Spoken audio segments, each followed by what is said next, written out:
Start. નમસ્કાર ખેડૂત મિત્ર, અને સાથે અમારા અહીંયા ઊભા છે નવસારી ખડસુભા પ્રમુખ એગ્રો ના ડીલર છે આપણા હરીશભાઈ. હરીશભાઈ, આ જે સમ્રાટ પ્લસ છે, આ બે ખેડૂતો છે, એ તમે શું સજેશન કર્યું કે આ તમે કલમની અંદર યુઝ કરો? વાડીની અંદર થીપ્સનો પ્રમાણ એ લોકોને વધારે હતો, એટલે મેં થીપ્સ માટે 80,000 BPM વાળું નીમ ઓઇલ આપણું સિદ્ધિ એગ્રોનું મેં સજેશન કર્યું છે એમને.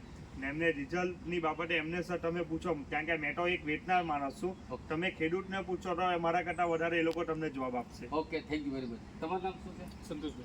સંતોષભાઈ, તમે આજે સમ્રાટ પ્લસ જે આ મારી વાડીનો ઉપયોગ કરવાથી મને ખબર. તમને શું બેનિફિટો, શું ફેરફારો લાગ્યા, ઇન્સેક્ટિવ શું છે એનું, મતલબ એનું રિઝલ્ટ કેવું છે? રિઝલ્ટ સાહેબ હજુ અમે આ વર્ષે જ લીધું આજે. પણ કરેલા એમ નહીં, એમ કે આ વર્ષે લીધું એટલે ટ્રાય તો મારી, પણ ત્યાં રિઝલ્ટ સારું છે એમ. સારું છે. હા.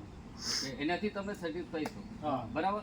તમારા સાથે સંકળાયેલા એવા કેટલા કિસાન છે કે તમે એને સજેશન કર્યું? એમણે ઓછામાં ઓછા 4 થી 5 ખેડૂત લોકોને સજેશન કર્યું છે. મારી દુકાને મેં 10 લીટર લાવેલો હતો, ત્યાં પછી એક અજયભાઈની મહેરબાનીથી એવી છે કે મારી દુકાનેથી 50 થી 60 લીટર વેચાઈ ગયો છે આજે 80,000 BPM સમ્રાટ. Okay, thank you very much.